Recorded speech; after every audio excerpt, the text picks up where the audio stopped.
Welcome to episode 266, Rising to Your Potential and Shattering Average.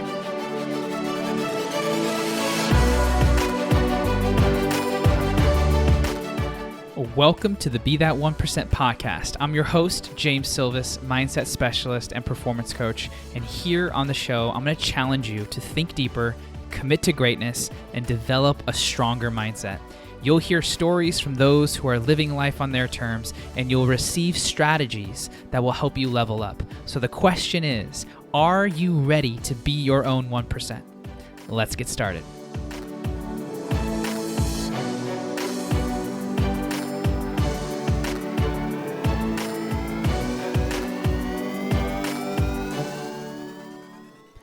All right, everybody, welcome back to the Be That 1% podcast.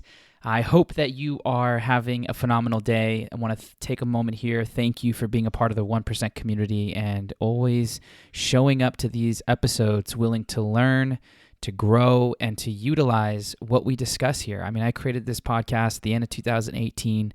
We're on season 6 now. We've reached 130 countries, and the mission continues to grow largely due to you being here, sharing what works, sharing the insights via social, email, DM. I appreciate the feedback. For those of you who have, gone to the show and left your reviews and helped me and the brand kind of expand to more spaces, I just thank you. Please continue to do so. As if you find value in these episodes, share them with who you feel aligns. And today, the podcast episode is going to be a reverse episode. I've been on some other people's podcasts, and we've talked about some really great things. And, I want to bring those same strategies, frameworks, ideas, concepts to this podcast in the event that, you haven't had a chance to listen to those other podcasts or platforms. And, as you listen to today's episode, which is about rising to your potential, working through fear, shattering average, hearing my story, and really understanding, what are the subtleties that I can begin looking at, acting on that can shift my life, my perspective, and help me continue to live life on my terms. That's what we talk about here in this episode. So again, thank you for being here. And now let's get to the show. Welcome back to Transcendent Leadership. I'm your host, Carissa Johnson. And today I have a feeling we're going to have our minds blown when we have this conversation with our guest, Mr. James Silvas, who's an international mindset specialist and a peak performance coach who teaches athletes, leaders, and high-performing teams how to clear their minds, break through fear, and optimize their performance and enhance the quality of their personal and professional lives. Welcome to the show. I'm honored to be here. Thank you for having me. How are you feeling today? Grounded, clear, productive, and ready. Wow. Very to the point. You seem very tuned in to yourself. Earlier I was in a flow. Yeah. I just carried it here and excited to share what comes up and help the audience, the listener, really apply what we talk about and enhance whatever they have going on. Yeah. Beautiful. Yeah. Thank you. I want to share something with you that's a little edgy. So I've done how many podcasts now? I think we're at 190. Congrats. Thank you. And with you, it's very interesting because something has come up for me with you that I wanted to share live and get the audience tuned into it and then kind of share why and kind of bridge them in. Cool. So I actually feel a little triggered by you, but in some ways I reframe it as activated. Okay. You have a very powerful presence and very certain and conviction. And it's really interesting to be in your energy because there's this invitation to for challenge, but not in a forceful way. But when I experience your energy on our call and just on your feed, it's there's an opportunity, I'm going to hold myself here and I'm going to invite you to rise. And so I wanted to share that with you just because of sometimes I think as coaches and performance coaches, we so often don't see ourselves the way that other people see us. And so when I say triggered, it's a compliment to you and a testament that your being more than, I mean, say I haven't been a client of yours or experienced any of your coaching, but your being really invites people to rise to their next level naturally. And I imagine that even with your coaching, that's part of the process.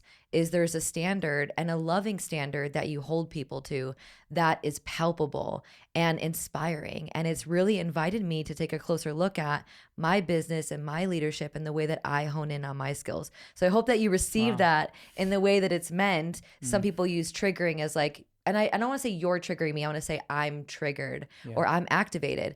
But I've been experiencing that with the group here lately. When you get around like-minded people, you really notice where you play small and you notice where you hide. And so I just wanted to reflect that back to you, that getting to know you, I really feel inspired by who you are in the world. And I'm really excited to dive in and share the audience how you've gotten to this place. I just wanted to offer that to you. Well, talk about a really cool way to start a podcast. That's never like, I've heard similar feedback, but not in this format and not in such a heartfelt way. So thank you for that mirror, and I received that, and I'm honored and grateful that who I show up as is that. I wouldn't want to have it any other way. So Truly, that is the greatest gift, that you get to show up in the world in a way that naturally inspires and invites people to rise. And it's, like I said, it's very palpable. So I'm glad that you're receiving it in that way. And I'm glad that I corrected the reframe, because I don't want to ever say you trigger me, but it's like I'm inspired, I'm activated by your presence. And I think that's beautiful. Can I ask you a question? Sure. Do you think that in your work, because I know you do so much of the energies and spirituality and coaching as well, do you think, how much of that do you think is like a gift versus cultivation? I think it's a cultivation. I don't really think it's a gift. I mean, it's a gift because it's almost like if you went to the store and got it, but now you have it. Yeah. So when you share it, it's a gift. Got it. But it's like, I think it's very evident to me that you've cultivated it. When I say gift, it's not something that I sense that you were born with. Got it. Although there could be aspects of your strengths that come through in that same way. But I think that's a really good note to make, is that it doesn't come across to me as like, oh, he was just born this way. And through my conversations with you, it's been very clear that there's been a compounding of years and years. And even when you told me you went door knocking, which I want to have you share a little bit of your story. Sure. I'm like, those door knocks, every door knock, you were getting a little stronger and more powerful. Yeah. So yes, it's not a gift in a way that was given to you. It's a gift because what you've cultivated, so naturally show up in, and that's the gift, is the way that you share it. Thank you. Yeah. You're welcome. Cool. Yeah. So let's talk about your story. Give us a little bit of backstory about who you are and how you cultivated this level of strength and resiliency that you so evidently show up as. So you'll hear it again a second time. Born and raised in Vegas, one of those rare unicorns. This is a cool city because it shows the diversity and the complexity of the human spirit. You have the biggest temptations, some of the wildest things that people experience when they come here to do whatever they do. And then you also have a strong spiritual community that most people don't know about until you come here and you find it. And so to have that growing up within a very strong, moralistic family, and I give testament to my parents, mother, father, they were amazing in raising me and instilling me with good values.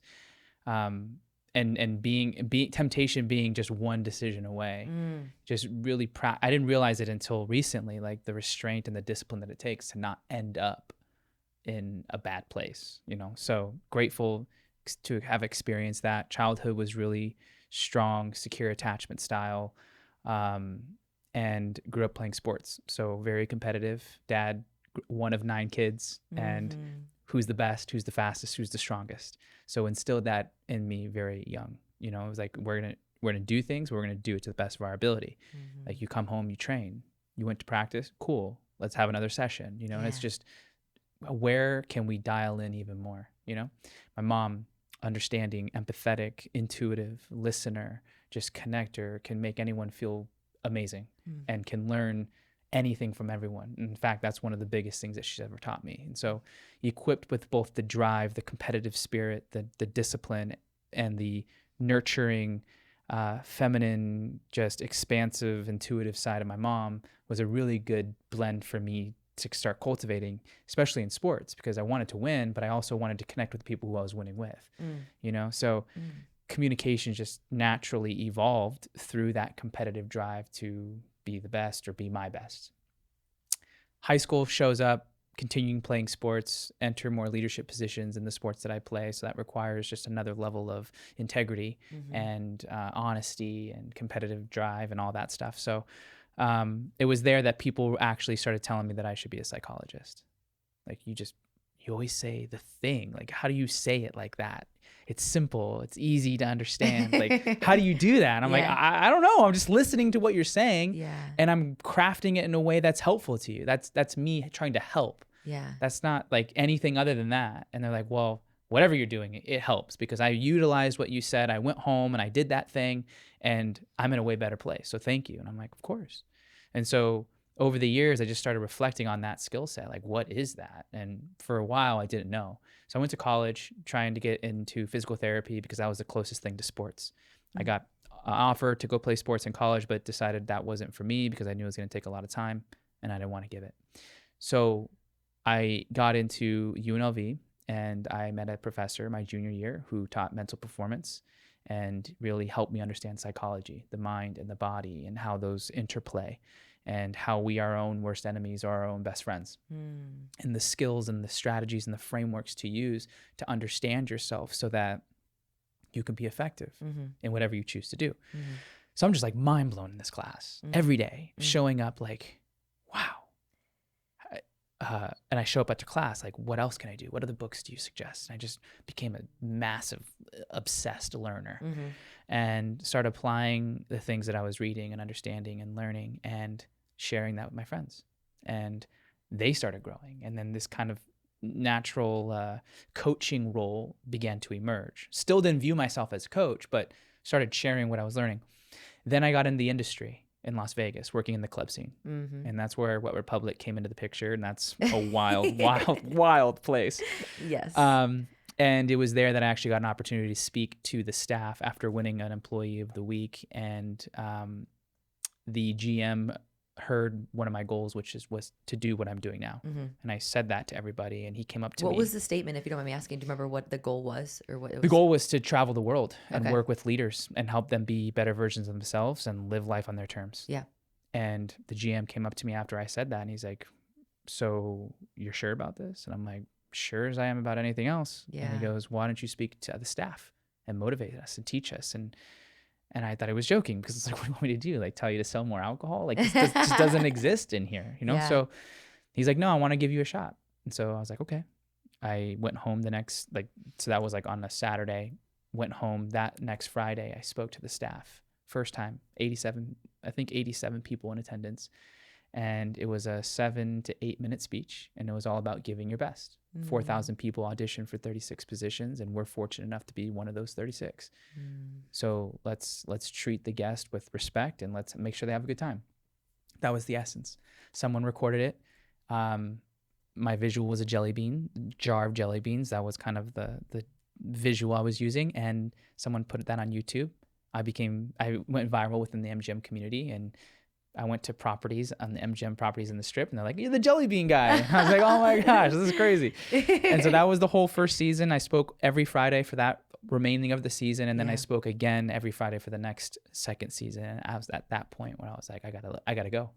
I gotta leap. If I don't, I'm going to stay here because the money's too good and it's easy. Yeah. You work 8 months out of the year. You make anywhere from 60 to 120K, depending on how you work with your guests and how much they decide to tip you. And then I went door knocking, and that's where I got rejection after rejection after rejection. And I'd be lying if it didn't take a toll. You know, it's like, dude, can I really do this? I'm 24 years old. What makes me think I can walk in here and teach an executive how to be more effective with connecting with people, influencing them, and motivating them? And I just began to spiral after 6 months and not getting anything. It's like my savings is dwindling. I'm questioning myself as a man, as a provider, was in a relationship, and just coming home just beat down. Like, what am I doing here? And when people tell you that you're too young what can you teach me? You get cops called on you. Like all that begins to compound. And it did. And I was on Instagram, of all places, and this philosophy came to me. Be that 1%. Do what 99% of the people won't do. And what would 99% of the people do in the situation? They'd quit. They'd stop. It's too hard. It shouldn't be this hard. I could probably do something else. And I didn't want to be a statistic. Never did, never want to. And so I was like, let me see what's possible. So the next week I meet a woman outside of Coffee Bean. I give her my card. I tell her what I do. She's like, I'll be in touch. She calls me a week later. I go in for a first interview, a second interview, a third interview. Turns into a 30-day experiment where if I don't grow your business by a reasonable amount, we go our separate ways. You never hear from me again. But if I grow it and you're happy with it, we sign a year contract. Grew their business by 20%, signed a year contract. That year turned into 4. And that was the beginning of my corporate kind of experience coaching. From there, it's blossomed into working with companies like MGM, Nike, Caesars, and leaders all over the world, which was literally a vision of mine, is now a reality. And I wake up every day trying to deepen the mastery of this craft, which is connection and helping people get out of their own way and become their own best friends so they can live life on their terms. So eloquently put. I think I told you that the first time. Yeah. And what's interesting is there's a jelly bean story and a coffee bean mentioned. Yeah. So I'm like, what's the bean? The beans. What's the bean theme? I am here? Hispanic, so I'm like, there's some sort of bean theme here. Yeah. Wow, there's so much that I want to dive into there, and truly, it's just a testament to your dedication to really continue to show up in those moments where, you know, I can't think of how many times I've been there. And even in this moment, there's times where I'm like, I'm ready for my next level and really questioning, like, healthfully, like, how much more can I endure for this next season? And so it's really inspiring to hear your story even again, because there's subtle nuances that are really landing with me, and I'm hoping that are really landing with the audience who are hearing this for the first time. And something I want to dive into that you mentioned was you initially talked about your father and how he was like instilling this, like, you practice one more, you practice again. Can we speak to how much of that child rearing and how much of that support or modeling or programming or whatever you want to call that for you, that support was instrumental in your development? Yeah. Thank you for asking that. One of the things that I've realized recently is that my dad was really good at creating pride around the last name. Like, you're a Silvas. And do you know what being a Silvas means? It means being your best. It means working hard. It means that whoever you interact with sees, good-spirited, like, morals, like strong work ethic, like integrity. That's what it means to have this last name. So there was a level of like expectation to live up to that. And he would always tell me stories about, who knows how glorified these stories are, right? Right, you look back at your parents' stories, you're like, come on, that wasn't. Yeah, but his intention was to say, this is how good of the family I came from, right? We're all athletes. We're all successful in business. We all think a certain way. We all, are growth oriented. There's a legacy happening. Right. Yeah. And so I think that is missing a lot nowadays. Yeah. Where people don't have a healthy amount of pride for where they come from, what family they're in, and the impact that they make, and what is associated to their name. Like, what kind of work do you do? And what quality of work do you do? And would you be happy having that quality of work attached to your name?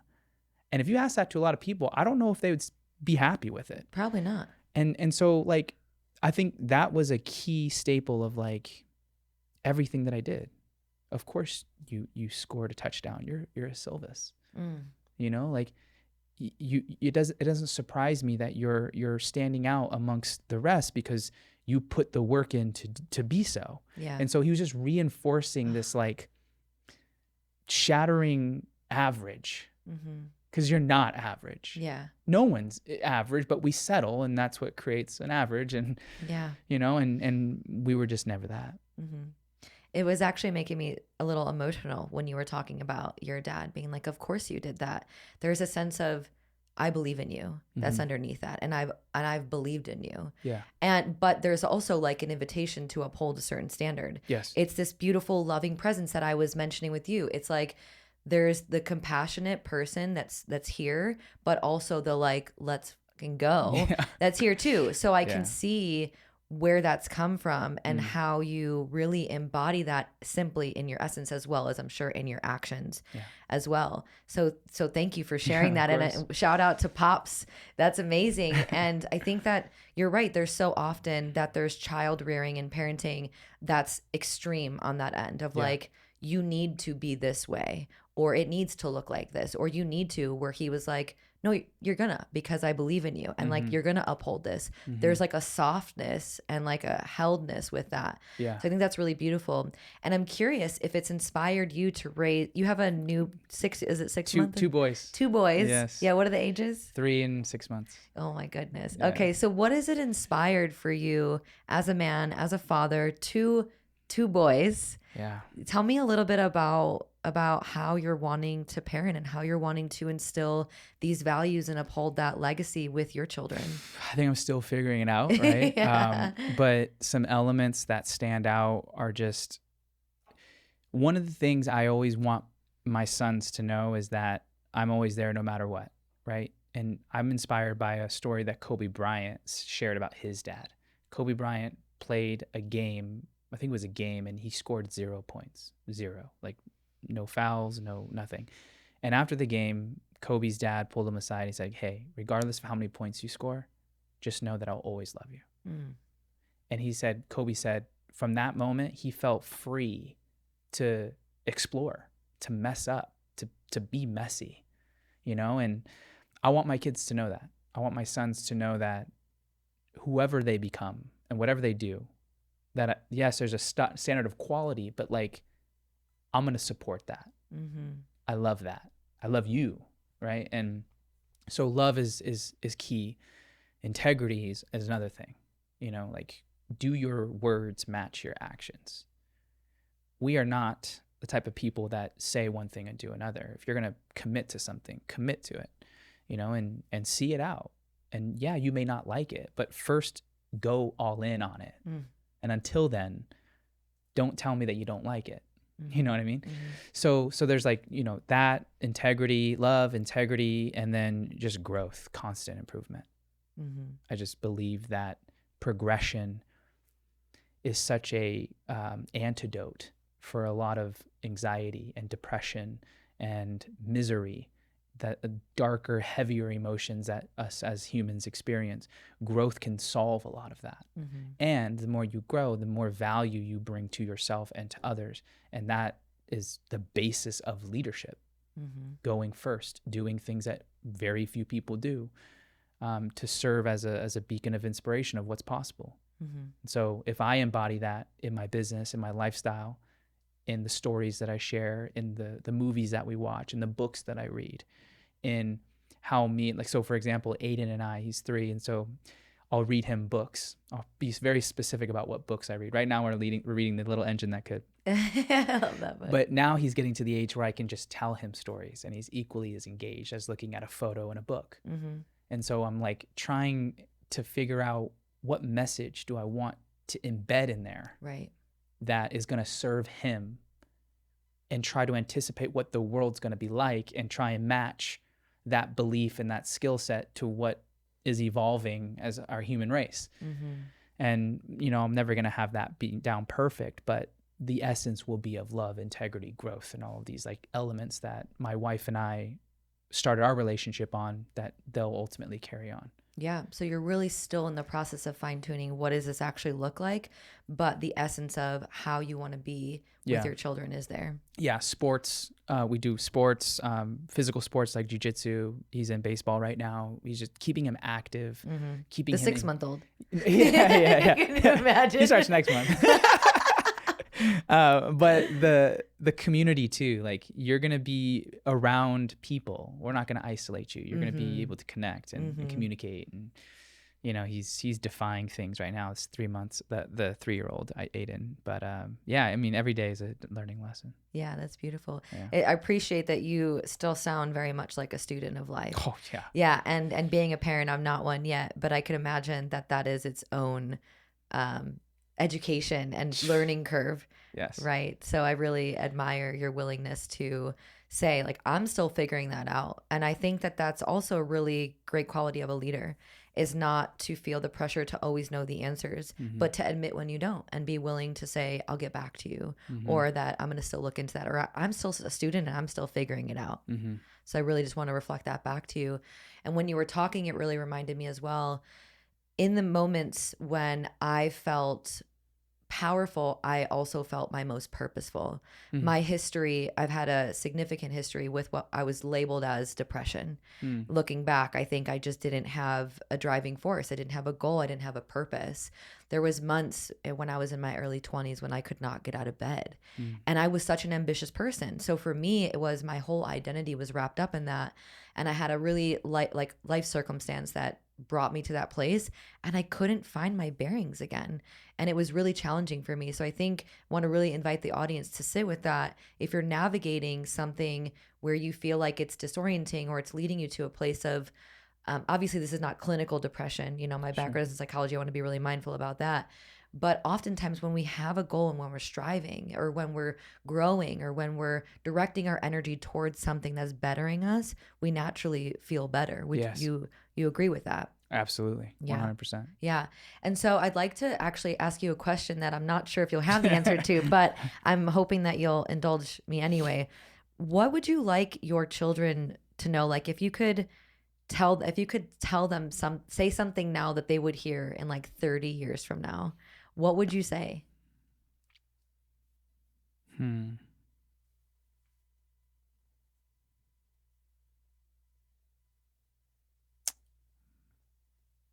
Wow. Let me see. Yeah, tune in. Stay with it for a second.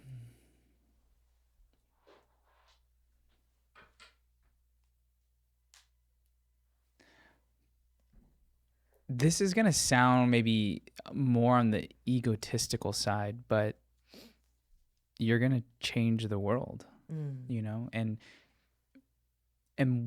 how I interpret that is you're going to be so you that your you-ness is going to affect those you interact with. And as a default, that ripple over time will change the world by definition.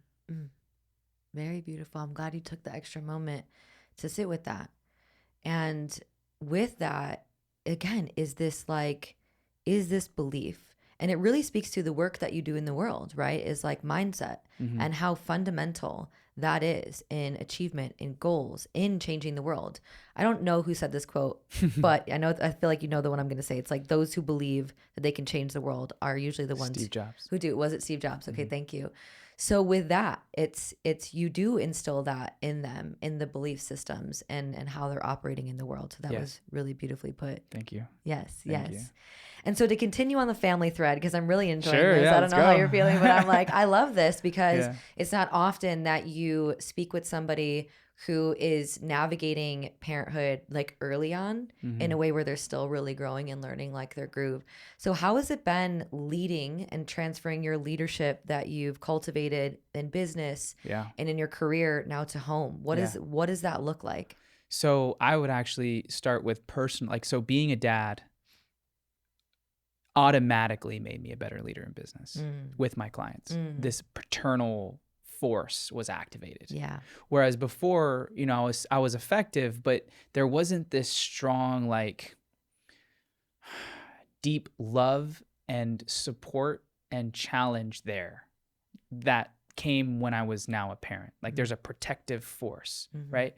And so having felt that with Aiden, and then over the days, months, years that obviously he's been alive, and then including a second one, there's no room to fail like to stop or to not progress, because what I'm doing is affecting them, right? So there's an obligation, but then there's also a choice to take that on. And to forge the path. And so I'm leading the family in the way of honoring what I feel I was called here to do, doing it in a way that I feel prideful over, trusting the process, knowing that I don't know everything, but I'm just going to surrender to what this is and allow what God, universe, whatever, to come through me to create what is best for this moment and to demonstrate that in the body of man, which my sons, being boys and being men, like I want to embody that. So that's kind of like personally, but professionally, I think there's an intensity that I bring now. And it's still gentle. It's still with love, but it's like, I'm not going to let you slide. Yeah. It's like a kid trying to like get out of the chores. It's like, why are we doing this? Yeah. You want to be better, right? Like, stop doing this and let's start doing that and breaking it down, but with like a strong love that it wasn't there before. The love was there and maybe the strength was there, but not combined. So it's like it's a precise dose of like a punch in the face with a hug afterwards. There you go, because like, I love you. Yeah. Did that naturally evolve, or was naturally there wasn't a moment where it was instantaneously. Interesting. The next session after Aiden, total difference. What do you make of that? That being a parent brings something out of you that only being a parent can do. Yeah. Because your life is no longer about you. Yeah. Right? Me and my wife, before our kids, were our own separate entities. If something happened to me, she would be fine. I mean, she would be able to get through that. Right. Our kids are 100% dependable on us, like right now. Right? So me and another human being, my wife, Amanda, the amazing woman that she is, created a human. And part of that human is me. So I look at him and I see myself. Yeah. And I love that. And then I also see my wife and I love that. And then I also see him for him and I love that. Right? So there's like 3 dimensions of life in one human being. Yeah. And so it's like, you can't have that any other way. I don't know what it's like to adopt. I imagine it's similar. But when it's your own creation, there's nothing more beautiful than that. So I think God or our own evolution has equipped us with feelings to protect, provide, and serve. Yeah. At different levels. Yeah. Yeah. I can feel the passion rising in you. And so that's really interesting to hear that it was immediate. Because you would, I guess the naivety is like, it would be through, like you would grow into that. And maybe for some people that is, but I guess for you just noticed instant light switch. It's on, here we go. Yeah. Another level. Yeah. And it has evolved. And it continues So to. it was initial boost. And I'm like, whoa, like this, I feel another level of responsibility. Yeah. And then that responsibility has grown. It's like, there's no coasting anymore. It's like intentionality with everything, or as much as I could possibly manage. I get tired and I make mistakes too, but like quickly adjusting, like, okay, being intentional. Like, this is for you and the family now. Yeah. Not just for you. It's so much bigger. So much bigger. And I guess in some ways there's more to lose. So there's like higher risk. Yeah. Yeah. And higher risk comes with higher attention. Yeah. So true. Yeah. You mentioned that you make mistakes. Is that true? Yeah. Of course. Tell me about your mistakes. Oh my Tell me gosh. about some of the ways in which you're failing or you're making mistakes in your leadership at home with your family. What does that look like? So one that initially comes up is managing of time. Interesting. Okay. Right. So I have 3 loves. What I do for work, my wife, and my kids. The greatest loves that I think any man could ever ask for. Purpose-driven work, intimacy in a relationship, and trust with someone that would be a ride or die for you. And then to have someone that you can mold, like amazing. And they all require their own amounts of time. Yeah. And because my work fills me in so many different ways, because the work that I do reaches so many lives, there is a natural gravitation to want to put additional effort there because of how scalable that impact is. And impact is really important to me because it's a form of service, right? And Ali said, service is the rent that we pay while we're on earth. It's like, I want to do work that matters, because if I do that, not only do I earn a living, but I feel like I am adding value to the world. And then also being a good example for my kids and my wife. So it's hard to pull away from that. Yeah. So then when I'm with my kids, there are moments where I'm super present and I'm there. And then there's also moments where I'm thinking about work, right? And so I mess that up a lot. And with my wife, trying to be as intentional as possible to like go on date nights and say, hey, you're a mother, yes, but you're also my wife and I love you, you know? And I don't know if I don't think I do that enough. So babe, if you're listening, I'm sorry. You know, it's like, but that's, I think, the human struggle. It's like, I want to be where I'm at when I'm there. And as a byproduct of that, time can distort or I can make things more important than they are or that they need to be and not be where I should be. You know what I mean? So I think that's one area that's, I don't know if I'll ever perfect that, but I'm mindful of it. And all I could do is communicate with it and set up as many systems as I can to try and alleviate some of those problems. I mean, I make mistakes all the times in sessions by asking the wrong questions or bringing up the wrong topics or going to a different country and assuming that they operate with the same kind of principles. And it isn't until you get shocked that you're like, oh, gotta dig into the toolkit to like fix this, you know? So there are those types of mistakes. There's, you know, not asking for help because of, I feel like I need to do it all sometimes, like leaning more into that and cultivating team and collaboration. And those are things that I'm mindful of. I think those are probably the main ones that come to mind. Yeah. Thank you for sharing that. I think that's really relatable for all of us.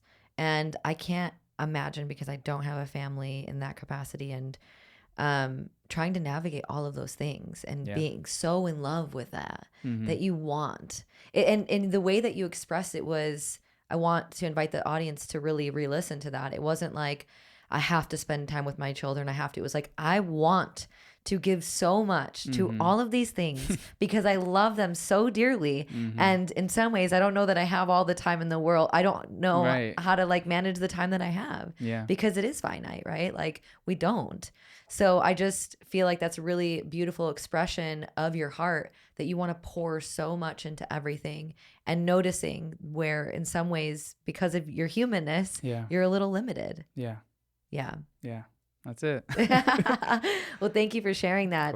And I'm curious if we could go a little bit deeper with the time management. Are there things that you're putting in place that you have realized that work from your entrepreneurial endeavors that are actually working for now managing and leading and supporting your family? Yeah. One of them, so I do a podcast. I travel to anywhere from 15 to 30 states a year.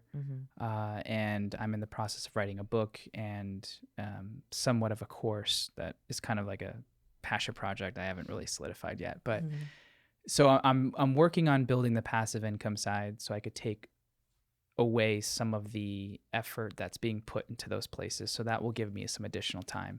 I'm hiring individuals to help me with the podcast and the social media and all of the back end stuff. My wife being one of those people, and then some contractors that are supporting me in that area. And then, you know, with the rise of AI, that could also change a lot of the time consuming creative stuff that I do, that I bring to my sessions. You know, I'm naturally curious by nature. Like it's not so much when's the end, it's how far can I go, you know? And so when I find myself not having enough time to learn all the things that I want to learn. So it's like, I don't know what system I could have in place there to like help me with that. Because once I learn something, then I have a whole new set of questions that I have to now know. So that drives me to like want to learn, you know? And I think that's really beautiful because it helps me sustain the growth and it also helps me teach as I'm learning. But I mean, I've taken steps. I think there's more steps that I need to take, but I've definitely become more aware of that as I become a father, because it's like as I'm doing these things, I'm missing out on very important moments too when I'm traveling. And it puts a lot on my wife, you know, to have to hold down the fort when I'm gone. And so I'm recognizing that and doing my best to wean off certain things and double down on other areas. Yeah, it really requires you to like evaluate on a very deep level, like where is your energy and time best spent, and and then doubling down on the areas that are supportive and really ixnaying the things that are not. I think it requires such a precise look at your life. Yeah. You really got to comb through Yeah. kind of every area, which in and of itself is like a job. Yeah. And then after you comb through, it's like, okay, this here and this here, then it's the hiring, it's the delegating, it's the outsourcing and the resources to do that. Yeah. So it is like a building of something for sure. It is. It's like another kid. And writing a book is like another child, you know? Yeah. But it's like, I was going to say, because right now I'm in the transition of acquiring, or not acquiring, but like attracting more higher end clients who pay more and require more of my time. And as a byproduct, I'm transitioning out of who I used to serve, where my time was more constricted. Now my time is more freed up. And I'm noticing my identity being attached to how busy I am or how busy I was, because for almost a decade, before kids, it was like grind, go, yes, all these opportunities, do this, do this, do this. And like, as I'm pulling away and becoming more intentional, I still find myself wanting to get back into the weeds when that is not needed. Yeah. And so when I have an opening in my calendar, now it's like, what needs to go there? Right. Do I just throw myself into the action because I'm so used to that? Or do I actually sit in stillness and allow new ideas to come through? And then once they do, act on those. Yeah. You know, and so that's been a really cool transition. What are the answers that you're finding in that space? Is it simply when there's space, you're reflecting in that moment, that particular space, what's needed here? Is it stillness or action? Or do you have like a framework that actually supports you in discerning? Yeah. So as I'm sitting still, a lot of it is piecing together what fulfills me most, how I do certain things. Yeah. And how I can be a more effective teacher. That's usually the frame in which I'm looking at it. How can I improve? And that could be, usually it's around my craft.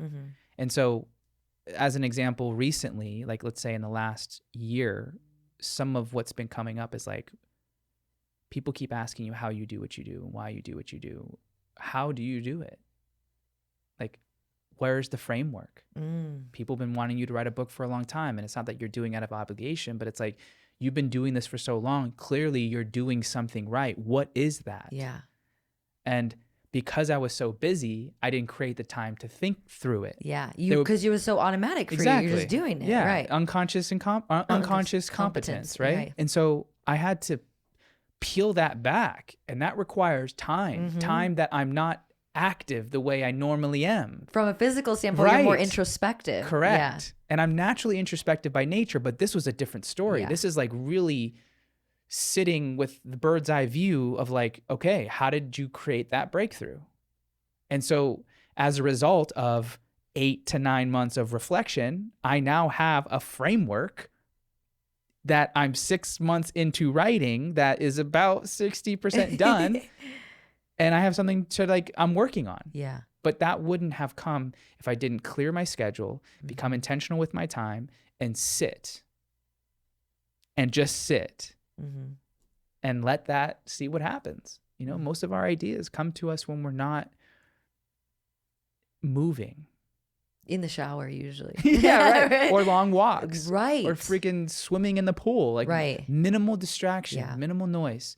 That's when those intuitive nudges can get louder, and you can recognize them. But in society, we're bombarded by distractions, constantly something to do and something to watch, something that is demanding our attention.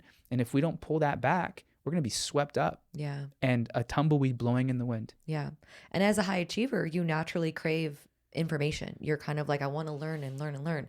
And so sometimes it's hard to pull away from that, not because of addiction or just being bombarded, but because you actually crave knowledge and information. Yeah. Right. And so it's challenging because it's something that you love. And it's like, yes. And it seems like there might be a need for more space here. Yeah. And that's really a shout out to mom for the intuitive part that she really supported you in cultivating, because that's not something that you often see a lot of men like really being highly aware of, at least at a certain level of development, their conscious development. Yeah, thank you. And it's also required a long-term view on business, life, and skill. The older I've gotten, the more I've played the long game or played an infinite game, you know, a game that doesn't end. So when you play a game that doesn't end, what becomes important is what you do daily, what the process is. And so many people that I talk to are like, how wide can I go? And I'm like, how deep can I go? You know, because I find that the depth is what allows me to understand myself more and offer value to people that no one else can. Because like, if you just use a business example, right? There are other coaches that have way more clients than me, charge way more than me, and do so many other things than I do. And that's cool if that's what they want. But for me, I find that if I stick to these fundamentals and just work these fundamentals as deeply as I can, as actively as I can, as intentionally as I can every single day, I think that's going to yield a much faster ascension once the compound effect takes in. It's like money compounding over time. Yeah. Right. And I think since I've been doing this over the last 9-10 years, I'm entering that phase where it's like, whoom, it's about to turn. Momentum is like shifting fast. Yeah. And things are just popping in and downloads are appearing and things are clicking in my mind and my articulation is becoming better. And it's like these skills that I've been honing my whole life, but really intentionally over the last 10 years are starting to really blossom. Yeah. Wow. Yeah. The mastery is found in the fundamentals. Yes. And I think that that's often missed, especially in our culture now. It's not sexy. It's not sexy. And everyone wants to be flashy and sexy. I know. So yeah, I really hear that and admire that with you. And that's why you are so masterful, because you understand the basics and you're willing to do the repetition and the unsexy things for the long-term sexiness that you want. And I had to be honest with myself too. Yeah. Right. Because a lot of the clients that I have are very big visionaries and they can handle lots of things. And, you know, I find that my personality is more the grounding force for a person like that, who the CEO or the person who's the innovator or the disruptor. And I just naturally attract that person because they need someone like myself to hold them and ground them and bring them somewhat to reality, but I can also understand their drive, whereas most people can't. And so I have this unique situation where I can speak their language and also remind them of what's important, you know? But that was hard for me to admit because my ego wanted to be a disruptor, a visionary, in the mix, like flashy, but I'm not that. And the more I tried to be like that, the more conflict I had inside and the things didn't flow. And I would get more frustrated. I'd be more in my head and all these other things that I didn't want would start to happen. And so when I started falling in love with that and working my strengths and although I'm slower to move, I'm intentional and I lay bricks precisely. And that over time yields a building that is indestructible. Ooh, yes. Really feeling that. Yeah. Yeah, that's beautiful. Something I want to circle back to as well. You're talking about, you know, leadership in the family and it seems like one of the main areas is like outsourcing right now and managing your time. What about communication with your family and with yourself and people around you? What does that look like for you in this season of your life? Well, Amanda and I are really good about connecting on what's working and what's not working regularly. She's a common guest on the podcast too. So that helps. Like, we're constantly explaining what's going on in our relationship, what we're learning, and how we can improve things. But the relationship with her is weekly. You know, how are you feeling? What do you need support with the kids? Do we need to take a trip?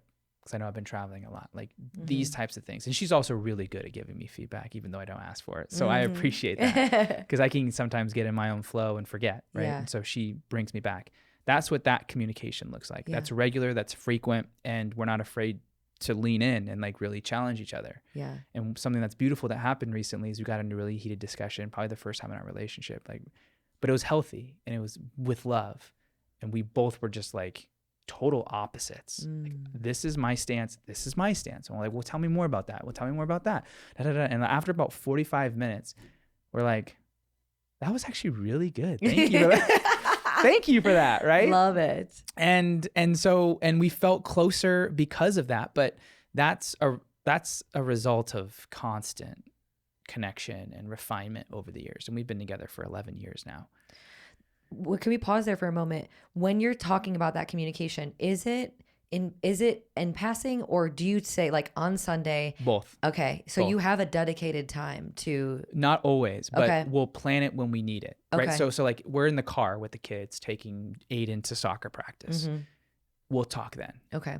Hey, I know, and I'm mindful of like where my time has been going and how I'm feeling and maybe anticipating what she's feeling. So I'll check in. Mm-hmm. How are you feeling about this last week? We just got back from vacation, so I'm gonna have to spend a little bit more time here to make up for a few things, but are you cool with that? Like that type of stuff. Letting her know where you're at and where you're going And to, what I'm feeling. to anticipate it and what you're feeling as well. Exactly. Yeah. And then so there's that. And then there's times where I forget to thank her for all the things that she does. Like for example, on Easter, she laid out everything, beautiful breakfast, got the kids ready, put eggs in the basket, like did all the amazing mom things. Oh. And I didn't say thank you. I didn't acknowledge her. And at the end of the day, she goes, hey, I just got to tell you something. I'm like, what? She goes, it really bothered me that you didn't say thank you. And I know I'm not doing it for that, but I'd really love that if you could appreciate the level of, attentiveness that I bring to the kids. And I was like, oh, damn, I'm sorry. That's my fault. I should have noticed that. You're right. Thank you for saying that. Mm-hmm. Man. Okay. Noted. Mm-hmm. So she'll tell me that in passing. A lot of it is in passing just because with kids, everything's like so scattered. Right. But there are nights where they go to bed early and rather than watching a show, which is something that we like to do, we'll turn it off and we'll be like, so what's going on? And those will be like an hour long where we're like diving in. Mm-hmm. So, yeah. Yeah, I appreciate the structure of it, but also the flow with that as well. Yeah. That's awesome. Yeah, and I was really listening to what you were saying, and it just sounds like the feedback is really important to you because you want to grow. And I think that I myself have noticed that in the years that I'm growing the most are the years that I'm asking for feedback, not just kind of expecting it or being like, oh, I did good. That's cool. Right. So tell me about your relationship with feedback, because it's been mentioned here a little bit. Yeah. And I know that some of the other guests who have podcasted with you mentioned that you ask for feedback. Yeah. And so I was curious, what is your relationship with feedback? How do you like to receive feedback?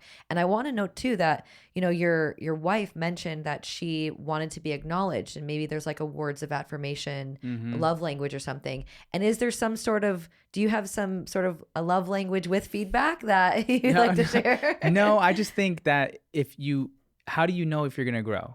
You need feedback. How do you know if you did good? You need feedback. How do you know if you're wrong? You need feedback. Yeah. Like no matter what you do, if you want to grow, you need feedback. And there's just no way of getting around it.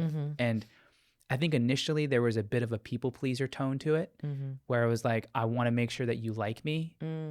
So I want to see if you like me. That was like early in my career. So I'd do a workshop and I'd go up to people and be like, what'd you think?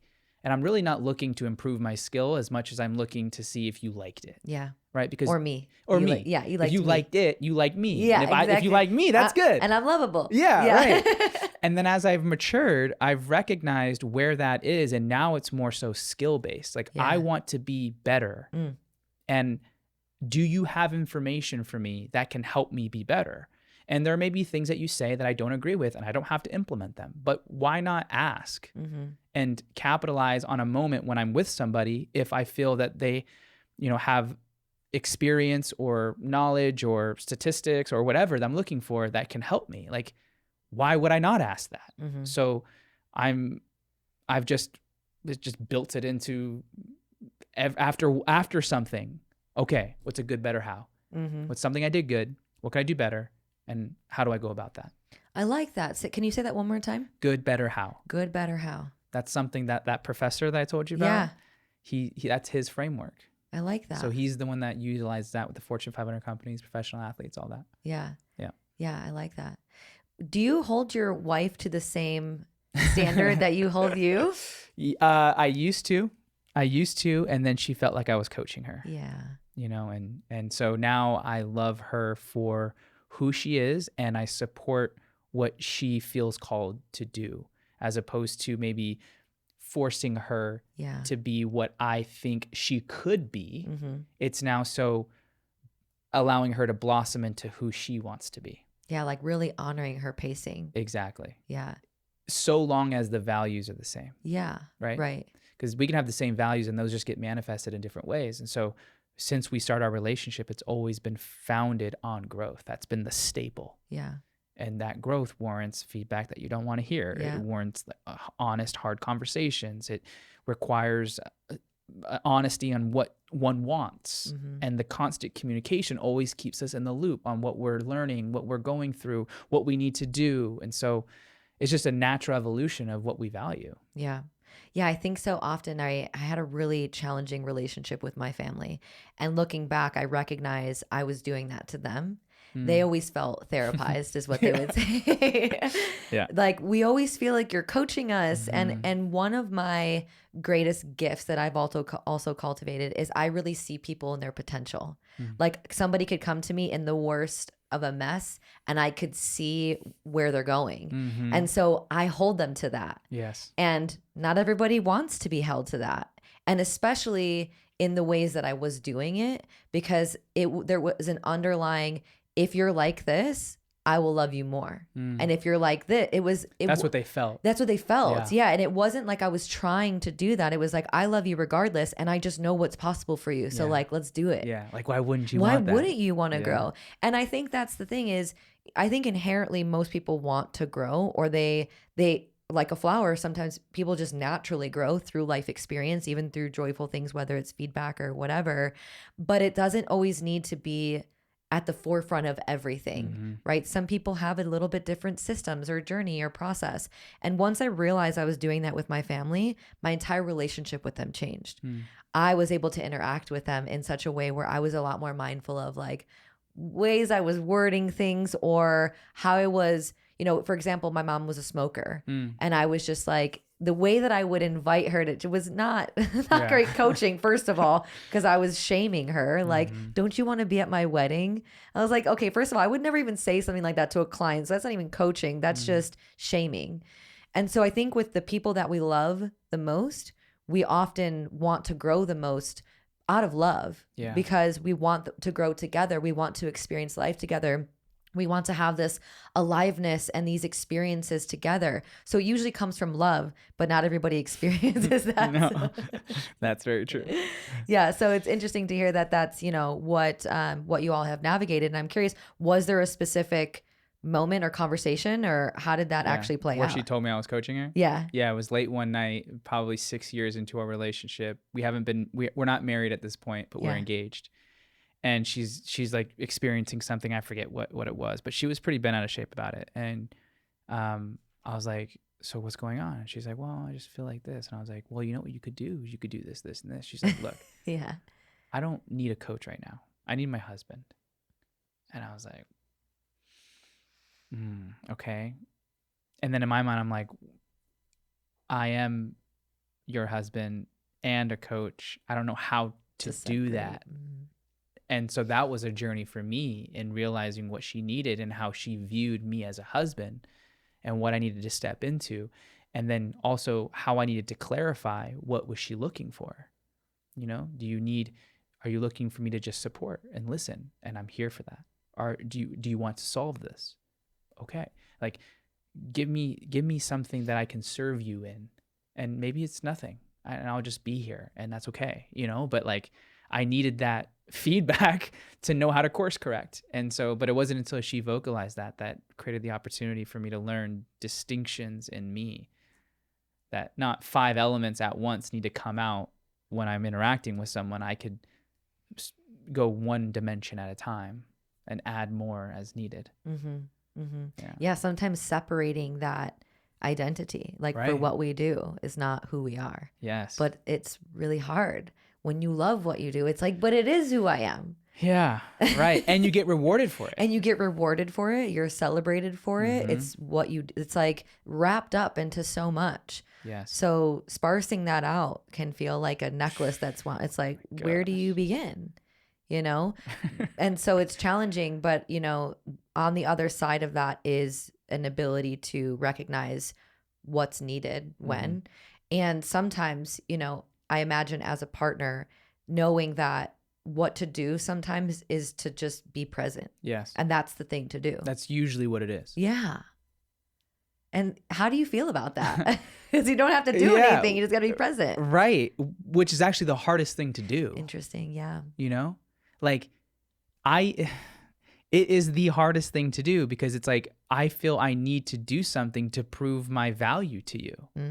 But in reality, all I need to do is not do the things that I think I need to do to just be who I am and let that do the work, which requires surrender.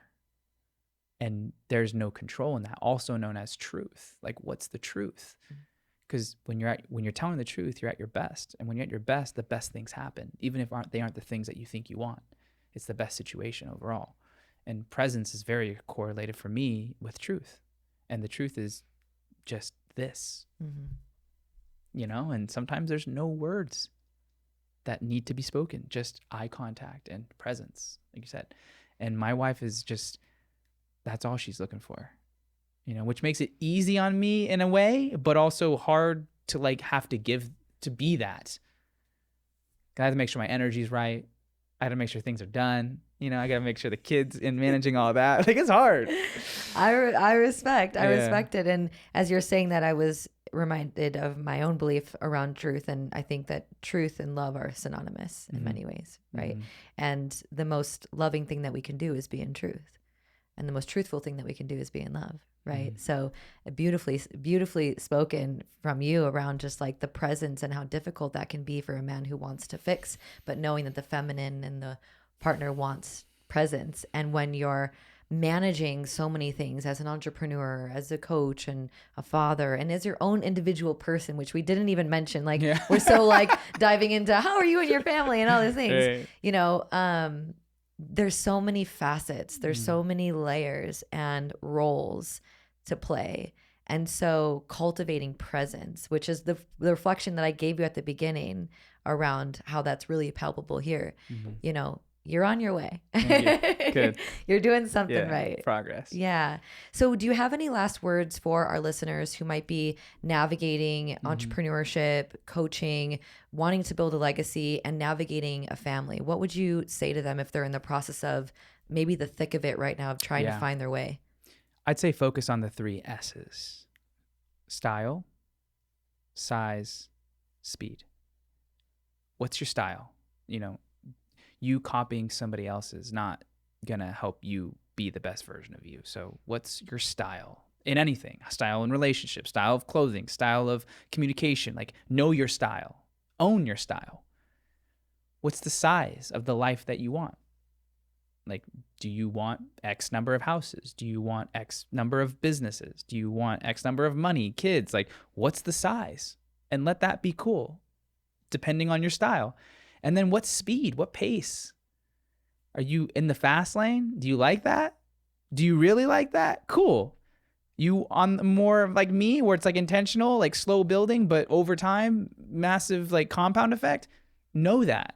Because when you know those 3 things, it takes so much pressure off of you to have to be something that you think you should be, as opposed to just showing up to a space, knowing who you are and letting that be good enough. Because who you'll attract when you're there will be the people who fan those flames. And you'll quickly realize who's supportive for you and who's a good fit and who's not. But if you don't do that, you'll be quote unquote lying or going against what you naturally feel. And that's always going to feel forced. And anything that you force never turns out the best for you. So get in alignment, let it flow, focus on the process, and surrender to something bigger than you that you may not even know how to explain, but just trust. I had to snap for that one. That was really good. And I love the emphasis too on the speed portion. Yeah. Because you're like, do you really want that? Like, asking yourself underneath that, you think that's what you want. Are you sure?